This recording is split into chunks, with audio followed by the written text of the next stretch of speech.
A névoa matinal pairava sobre a mata como um véu, enquanto as mãos trêmulas de Marta seguravam o rifle enferrujado. Pela fresta de suas renesianas desgastadas, ela os contava. 10, 50, 100, 200. Guerreiros silenciosos em cavalos formavam um círculo impenetrável ao redor de seu pequeno rancho, seus rostos pintados para a guerra, suas armas reluzindo na pálida luz da aurora. O coração da velha viúva batia forte contra as costelas ao reconhecer os cocares de penas de arara em seus chapéus, os desenhos sagrados em seus cavalos. Não eram saqueadores, eram protetores. Mas por quê? Sua mente voou de volta à humilhação de ontem, às risadas cruéis que ecoaram pelo armazém, a decisão que mudou tudo. Ela encostou as costas na parede de madeira áspera, sabendo que o que acontecesse a seguir vindicaria sua dignidade despedaçada ou selaria seu destino para sempre. O guerreiro líder ergueu sua lança em direção à sua porta e, naquele momento, toda a mata pareceu prender a respiração. Mas o que aconteceu em seguida silenciaria todo o sertão. 24 horas antes, Martha Henderson havia acordado para mais um dia de solidão esmagadora. A casinha que outrora ecoara com o riso de seu marido e as vozes de seus filhos, agora continha apenas o sussurro do vento através das tábuas quebradas e o estalar da madeira velha. Aos 63 anos, com as costas curvadas por anos carregando água e cortando lenha, ela seguia sua rotina matinal com a precisão mecânica de alguém que havia esquecido o que significava viver em vez de apenas sobreviver. O café estava amargo, feito com pó que ela já havia usado 3 vezes. O resto de sua farinha estava em uma lata que chacoalhava quando ela a movia, mal o suficiente para mais 2 dias de pão ralo. Seu reflexo no espelho rachado mostrava um rosto esculpido pela dor e dificuldade, cabelos grisalhos escapando de uma touca esfarrapada, olhos que antes brilhavam de alegria, agora opacos de resignação.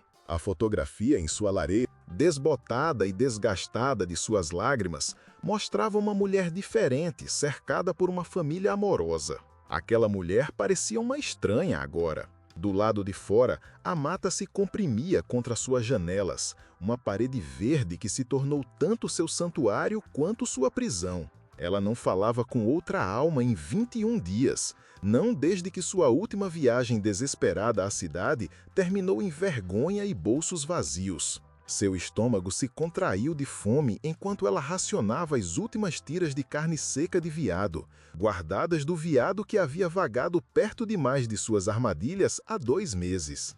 O armazém em Vila Rica era uma caminhada de 4 horas por terreno traiçoeiro, mas seus armários estavam vazios e o inverno estava chegando rápido. Ela contou as moedas em sua pequena bolsa de couro, 7 pratas e um punhado de cobres, tudo o que restava do dinheiro da venda de sua aliança de casamento. Teria que ser o suficiente. Enquanto se preparava para a jornada, amarrando seu chale gasto contra o frio da manhã, Marta avistou o velho casaco de seu marido pendurado perto da porta. Samuel nunca a teria deixado fazer essa caminhada sozinha, teria movido céus e terra para sustentar sua família. Mas Samuel estava há 5 anos na terra, junto com seus 3 filhos, todos levados pela febre que havia varrido o vale como um incêndio. Ela estava sozinha agora, esquecida por um mundo que não tinha utilidade para viúvas pobres que viviam como fantasmas na mata. A caminhada até a cidade se estendia à sua frente como uma sentença, mas não havia escolha.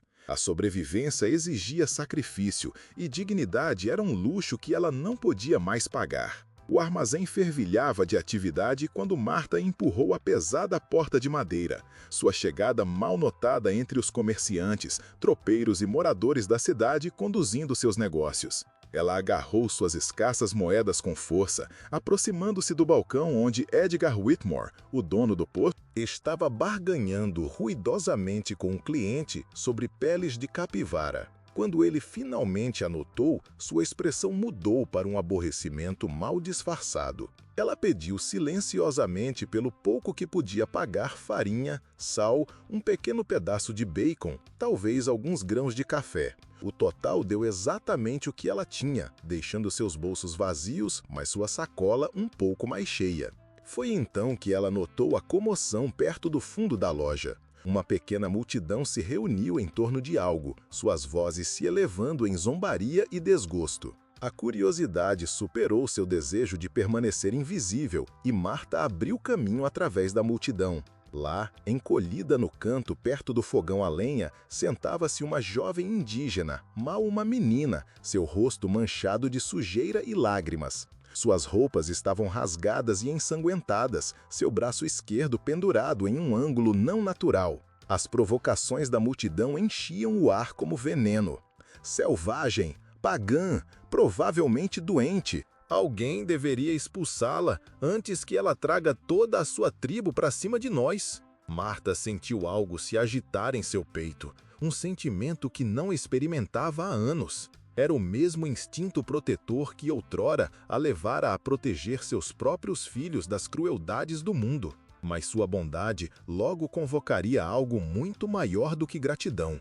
Os olhos da menina encontraram os de Marta através da multidão hostil, e, neles, a velha viúva viu um reflexo de seu próprio desespero. Sem pensar, Marta empurrou os homens zombeteiros e se ajoelhou ao lado da menina ferida. "Qual é o seu nome, menina?" Ela sussurrou no tupi-guarani que se lembrava de sua infância, quando seu pai negociava com as tribos locais. "Iara", veio a resposta sussurrada, seguida por uma enxurrada de palavras que Marta mal conseguia entender. A menina estava ferida, perdida, fugindo de algo terrível. A zombaria da multidão ficou mais alta quando Marta ajudou Iara a se levantar, apoiando seu peso. "Você não pode estar falando sério, Marta", Edgar Whitmore gritou. "Essa selvagem provavelmente matou alguma família pobre. Você está abrigando uma assassina." As outras vozes se juntaram, um coro de condenação e desgosto.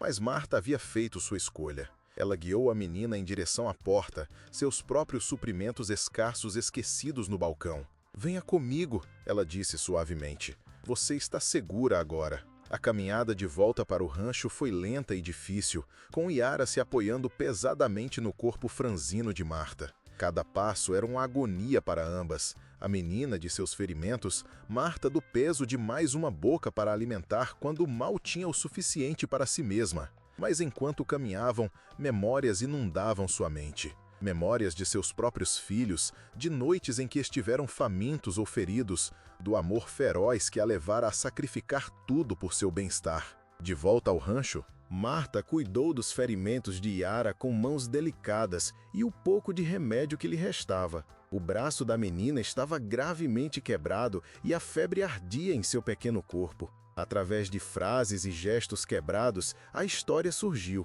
Iara era filha de um cacique guarani, sequestrada semanas atrás por bandeirantes brancos que planejavam vendê-la para o maior lance. Ela havia escapado durante uma travessia de rio, mas não antes de suportar horrores indizíveis. Agora, ela estava sozinha, a léguas de seu povo, sem como encontrar o caminho para casa. Marta tomou uma decisão que desafiou toda a lógica. Ela cuidaria dessa menina, a protegeria, a curaria, independentemente do custo. Ela compartilhou sua escassa comida, dando as porções maiores para Iara, cujo corpo jovem precisava de força para se curar. Ela cedeu sua própria cama, dormindo no chão duro, enquanto a menina se recuperava em seu colchão fino. Dias se passaram em meio a sonhos febris e conversas sussurradas. Os suprimentos de Marta diminuíram a nada. Seu próprio corpo ficou fraco de fome. Mas ela perseverou, movida por um propósito que não sentia desde a morte de sua família. Iara começou a se recuperar, seu espírito retornando à medida que sua força crescia. Ela ensinou a Marta palavras em tupi-guarani, compartilhando histórias de seu povo, seus costumes, sua profunda reverência pela terra e por todos os seres vivos. Em troca, Marta contou a ela sobre Samuel e os filhos, sobre o jardim que outrora florescera, onde agora apenas ervas daninhas cresciam. Duas almas quebradas encontraram consolo na companhia uma da outra, mas sua paz logo seria destruída. No 7º dia, o som de cavalos se aproximando quebrou a quietude da manhã. Marta espiou pela janela para ver uma dúzia de homens da cidade cavalgando em direção ao seu rancho, Edgar Whitmore à frente deles. Seus rostos estavam duros com raiva justa, suas mãos apoiadas em suas armas. Eles desmontaram em sua pequena clareira, suas botas pesadas na terra macia. "Martha Henderson!" Whitmore gritou, sua voz carregando a autoridade de um homem acostumado a ser obedecido. "Nós sabemos que você está abrigando aquela menina selvagem. Entregue-a e não haverá problemas." Martha saiu para sua pequena varanda, seu queixo erguido apesar de suas mãos trêmulas. Atrás dela, ela podia ouvir os gemidos assustados de Yara. "Ela não fez nada de errado", Martha disse, sua voz ecoando pela clareira. "Ela é apenas uma criança ferida que precisava de ajuda." "Essa criança", Whitmore cuspiu, "é provavelmente uma espiã para um grupo de guerra. Você colocou todo o povoado em risco com sua tolice de coração mole." Os outros homens murmuraram sua concordância, seus rostos contorcidos de medo e preconceito. "Nós a estamos levando para o delegado territorial. Deixe que ele decida o que fazer com ela." Martha se colocou protetoramente na frente de sua porta. "Vocês terão que passar por cima de mim primeiro." O confronto se estendeu tenso entre eles, 12 homens armados enfrentando uma viúva idosa com nada além de suas convicções para protegê-la. Mas sua bondade logo convocaria algo muito maior do que gratidão. O impasse poderia ter terminado em violência, mas o som de cascos se aproximando mudou tudo. Os homens se voltaram para a mata, enquanto o estrondo ficava mais alto, mais numeroso. As árvores começaram a balançar, enquanto algo massivo se movia através da vegetação rasteira. Então, eles apareceram, guerreiros em cavalos, emergindo das sombras verdes como espíritos da própria mata. Um por um eles vieram, até que a pequena clareira de Martha foi cercada por um exército de bravos guaranis, seus rostos pintados para a guerra, suas armas prontas. A bravata dos moradores da cidade evaporou quando eles se viram em desvantagem de 20 para 1. À frente do grupo de guerra cavalgava um homem cuja presença comandava respeito absoluto. Cacique Coração Valente era uma montanha de homem, seu rosto enrugado, marcado com as cicatrizes de incontáveis batalhas, seus olhos carregando o peso da história de seu povo. Cocares de penas de arara adornavam seus longos cabelos pretos, e pulseiras de prata circundavam seus braços musculosos. Seu cavalo, um magnífico garanhão preto, batia impacientemente no chão enquanto o cacique examinava a cena diante dele. Seu olhar se moveu dos moradores da cidade aterrorizados para Martha em pé protetoramente em sua varanda. Então para a pequena figura de sua filha visível através da porta aberta. Quando Yara gritou para ele em tupi-guarani, sua voz embargada de emoção, algo mudou na expressão do cacique. Ali estava um pai que pensava que sua amada filha estava perdida para sempre, e uma velha branca que havia arriscado tudo para salvá-la. Cacique Coração Valente desmontou lentamente, seus movimentos deliberados e dignos. Ele se aproximou de Martha e, por um momento, a velha viúva pensou que sua última hora havia chegado. Em vez disso, o poderoso cacique parou a 3 passos de distância e fez algo que surpreendeu todos os presentes. Ele removeu uma de suas pulseiras de prata, uma peça sagrada que havia pertencido a seu avô, e a colocou suavemente nas mãos enrugadas de Martha. Através de Yara, que havia emergido do rancho apesar de seus ferimentos, ele proferiu palavras que ecoariam pelo vale por gerações. Minha filha me diz que quando ela estava quebrada e sozinha, quando seu próprio povo não conseguia encontrá-la, uma avó branca abriu seu coração e compartilhou sua última comida com uma estranha. Ela me diz que essa mulher escolheu a bondade quando o mundo ofereceu apenas crueldade. Sua voz ecoou pela clareira como um trovão rolando pelas montanhas. Tal coragem merece honra, não ameaças. Edgar Whitmore deu um passo à frente, seu rosto vermelho de indignação. Agora veja aqui, cacique, essa mulher interferiu na justiça branca. Essa menina é uma fugitiva e nós exigimos. Ele nunca terminou a frase. Com um gesto do cacique Coração Valente, uma dúzia de flechas apareceram nas mãos de seus guerreiros. Cordas esticadas, pontas apontadas diretamente para os corações dos moradores da cidade. A mensagem era cristalina. Mais uma palavra de desrespeito para com Martha seria a última deles. O cacique continuou seu discurso, sua filha traduzindo com lágrimas escorrendo pelo rosto. Em nossa tradição, quando alguém salva a vida do filho de um cacique, eles se tornam família. Esta mulher agora está sob a proteção da nação Guarani. Qualquer um que a prejudique responderá a mim e aos espíritos de meus ancestrais. Ele gesticulou em direção a seus guerreiros. Esses homens permanecerão aqui o tempo que for necessário para garantir sua segurança. Eles caçarão para ela, a protegerão, a honrarão como honrariam minha própria mãe. Marta sentiu seus joelhos ficarem fracos enquanto a magnitude do que estava acontecendo afundava. A pulseira em suas mãos estava quente do corpo do cacique. Sua superfície de prata gravada com símbolos que ela não entendia, mas de alguma forma sabia que representavam honra, coragem e família. Eu não preciso de proteção, ela disse suavemente, sua voz mal audível. Yara traduziu suas palavras, e a expressão severa do cacique Coração Valente suavizou-se em algo próximo a um sorriso. Avó, ele disse em português cuidadoso, aqueles que dão livremente quando não têm nada para dar, merecem receber abundantemente. Este é o caminho dos espíritos. Avó, ele disse em português cuidadoso, aqueles que dão livremente quando não têm nada para dar, merecem receber abundantemente. Este é o caminho dos espíritos. Os moradores da cidade, diante de força esmagadora e da resolução inabalável do cacique, começaram a recuar em direção a seus cavalos. O rosto de Edgar Whitmore estava roxo de raiva, mas nem mesmo ele era tolo o suficiente para desafiar um grupo de guerra guarani inteiro. Enquanto montavam e se preparavam para partir, o cacique gritou um último aviso. Digam ao seu povo que esta terra agora se lembra da bondade. Aqueles que prejudicarem a avó não encontrarão paz nesta mata. Enquanto a poeira dos moradores da cidade em retirada se acalmava, Cacique Coração Valente voltou toda a sua atenção para Marta. Através de Yara, ele soube de suas perdas, suas lutas, sua existência solitária no pequeno rancho. Sua expressão ficou mais solene a cada revelação.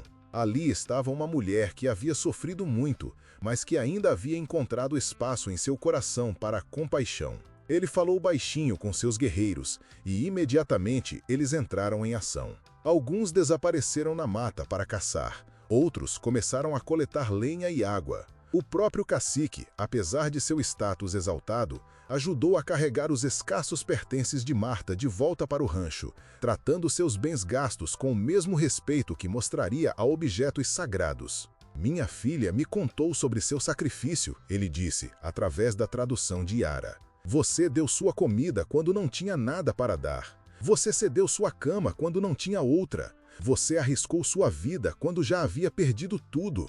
Ele fez uma pausa, estudando o rosto enrugado de Marta. Em nossa cultura, tal abnegação cria uma dívida que nunca pode ser totalmente paga, apenas honrada. A velha viúva sentiu lágrimas escorrendo pelo rosto. Eu apenas fiz o que qualquer um com um pouco de valeu demais faria. Era o que meu coração mandava, ela sussurrou. Cacique Urso Corredor balançou a cabeça solenemente. Não, avó. Você fez o que poucos ousariam. Viu além do medo para encontrar o amor. Escolheu a coragem quando o mundo exigia covardia. E naquele instante, Marta entendeu que seu ato de bondade havia criado algo muito maior do que jamais imaginara. Às vezes, os menores gestos de compaixão podiam mover montanhas, ou, neste caso, convocar toda uma nação para montar guarda na porta de uma viúva solitária. Os dias que se seguiram transformaram a existência solitária de Marta em algo que ela nunca ousara sonhar. Fiel à palavra do cacique, os guerreiros Cherokee mantinham sua vigília silenciosa ao redor de sua cabana. Eram fantasmas na floresta, invisíveis a menos que ela precisasse deles, mas sempre presentes. Quando saía pela manhã, encontrava caça fresca pendurada em sua varanda, veado, coelho, peru selvagem, mais comida do que via em anos. Seu pequeno jardim, há muito negligenciado e tomado pelo mato, era misteriosamente cuidado e replantado com milho, feijão e abóbora. A água aparecia em seu poço quando ele estava baixo. Lenha se empilhava ordenadamente perto de sua porta. Era como se a própria floresta tivesse ganhado vida para cuidar dela. Ayana permaneceu com Marta enquanto ela se curava e, através de sua crescente amizade, a velha viúva aprendeu sobre a cultura e as tradições Cherokee. Ela descobriu que seu ato de bondade havia ressoado muito além do que poderia ter imaginado. A notícia da avó branca que havia arriscado tudo por uma criança Cherokee se espalhou pelas redes tribais como fogo em mato seco. Caciques de aldeias distantes enviaram emissários para prestar seus respeitos. Mulheres mais velhas chegaram com presentes cobertores, cerâmica, plantas medicinais, compartilhando sua sabedoria e aceitando Marta em seu círculo de irmandade.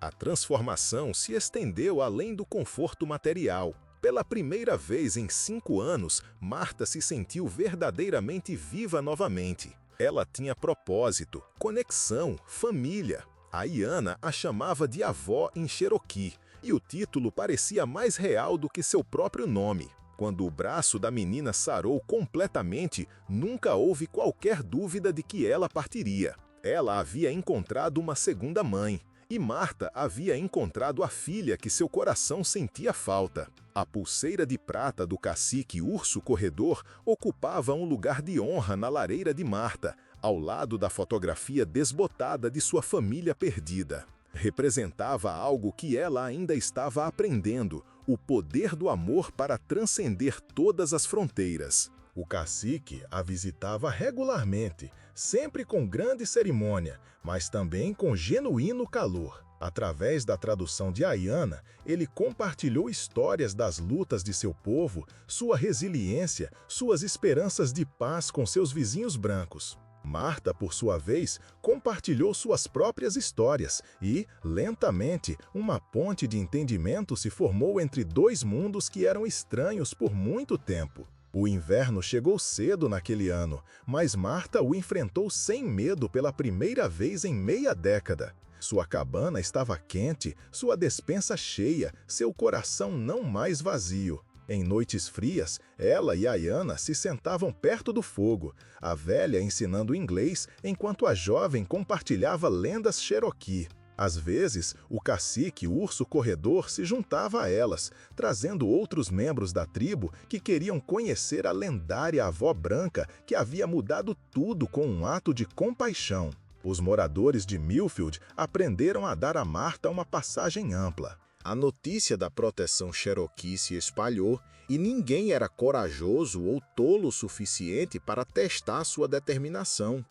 O posto comercial de Edgar Whitmore sofreu quando os comerciantes Cherokee começaram a fazer negócios em outros lugares, levando suas valiosas peles e artesanato para assentamentos que mostravam mais respeito pela avó adotiva de seus protetores. A mensagem econômica era clara. A bondade não era apenas moralmente correta, era lucrativa. A primavera trouxe novos visitantes, um grupo de anciãos Cherokee liderados pela avó tribal, uma mulher tão antiga e reverenciada que até mesmo o cacique Urso Corredor deferia sua sabedoria. Ela viajou muitos quilômetros para conhecer a mulher branca, cuja compaixão havia se tornado lenda entre seu povo.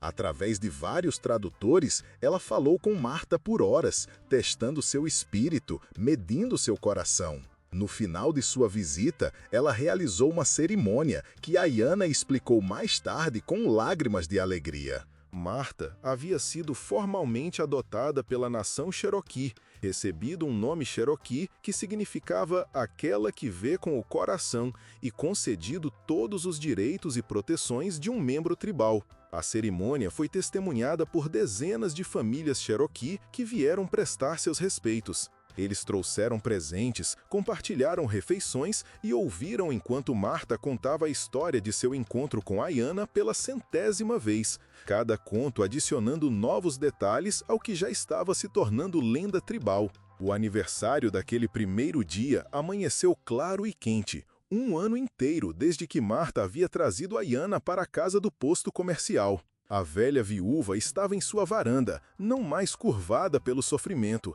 mas endireitada com orgulho e propósito. A floresta ao redor de sua cabana estava viva com um movimento não ameaçador, mas protetor. Sua família Cherokee estava em toda parte, guardiões invisíveis que nunca vacilaram em seu compromisso. Ayanna, agora totalmente crescida em uma bela jovem, estava ao lado de sua avó adotiva, seu próprio rosto radiante de saúde e felicidade. "Você se arrepende disso?" Ela perguntou a Martha em inglês perfeito, sua língua compartilhada de escolha agora. "Abrir mão de tudo por um estranho?" Martha dedilhou a pulseira de prata que nunca havia saído de seu pulso. "Filha," ela disse suavemente, "eu pensei que estava abrindo mão de tudo. Eu não tinha ideia de que estava prestes a receber tudo." Cacique Urso Corredor apareceu na floresta como se invocado por suas palavras. Sua presença não intimidava mais Martha, em vez disso, encheu-a com o calor da família. "Avó," ele disse, seu inglês muito melhorado ao longo do ano, "meu povo tem um ditado: o coração que compartilha seu último grão de milho nunca conhecerá a fome. Você provou essa sabedoria verdadeira." Enquanto o sol se punha sobre a floresta que já fora sua prisão e agora era seu santuário, Martha refletiu sobre as estranhas reviravoltas que a vida podia tomar. Um ano atrás, ela era a mulher mais pobre do condado, ridicularizada e esquecida. Agora, ela era uma das mais ricas, medida não em ouro, mas em amor, respeito e propósito. Sua pequena cabana havia se tornado um ponto de encontro entre duas culturas, um símbolo do que era possível quando as pessoas olhavam além do medo para encontrar a humanidade comum. Ela não estava mais apenas sobrevivendo, ela estava vivendo, amando, fazendo a diferença. As crianças Cherokee que a visitavam a chamavam de avó, e ela lhes ensinava inglês enquanto elas lhes ensinavam seus jogos e canções. Os ancianos buscavam seu conselho sobre assuntos envolvendo colonos brancos, reconhecendo sua posição única como uma ponte entre mundos. Ela havia se tornado exatamente o que nunca esperara ser: essencial, valorizada, amada. A história de Martha Henderson e sua família Cherokee se espalhou muito além do vale, levada por comerciantes e viajantes para assentamentos distantes. Alguns chamavam de impossível, outros chamavam de belo. Grupos religiosos debateram seu significado, enquanto funcionários do governo se preocuparam com suas implicações. Mas para Martha, em pé em sua varanda enquanto a escuridão caía e os sons da floresta protegida enchiam o ar ao seu redor, nada disso importava. O que importava era a jovem ao seu lado que a chamava de avó, o poderoso cacique que a chamava de família, as centenas de guerreiros que haviam prometido suas vidas à sua proteção. O que importava era a simples verdade que havia começado tudo. Às vezes, o menor ato de bondade podia mudar tudo. Ela havia arriscado tudo por um estranho e descoberto que estranhos eram apenas família que ela ainda não havia conhecido. Ao escolher a compaixão em vez da segurança, ela havia encontrado ambos. Ao dar seu último grão de milho, ela havia herdado uma colheita que alimentaria sua alma para o resto de seus dias. A viúva, que já havia sido esquecida pelo mundo, havia se tornado inesquecível. Seu nome sussurrado com reverência ao redor de fogueiras Cherokee, e sua história transmitida através de gerações, como prova de que o amor era sempre mais forte do que o medo. E assim, Martha Henderson viveu seus dias cercada pela família que havia escolhido e que a havia escolhido em troca. Um testemunho da verdade de que a bondade nunca é desperdiçada, a compaixão nunca é tola e o amor não reconhece fronteiras de raça ou cultura. Ela aprendeu que proteger os vulneráveis nos torna mais fortes, não mais fracos, e que os maiores tesouros da vida não podem ser comprados ou vendidos, apenas dados e recebidos com um coração aberto. Quando ela finalmente faleceu, muitos anos depois, cercada por seus filhos e netos Cherokee, seu funeral foi assistido por centenas que lamentaram não apenas uma mulher, mas um símbolo do que o mundo poderia ser quando as pessoas escolhessem o amor sobre o medo. Você teria arriscado tudo pelo filho de um estranho? Você teria aberto sua porta quando o mundo exigia que você fechasse seu coração? Sua história nos desafia a examinar nossa própria capacidade de compaixão e pergunta se temos a coragem de ver família em cada rosto, lar em cada coração. Se você gostou dessa história, deixe seu valeu demais. E inscreva-se no canal para mais histórias inspiradoras como essa. E clique no vídeo na tela para assistir o próximo com uma reviravolta tão poderosa que você nunca vai esquecer.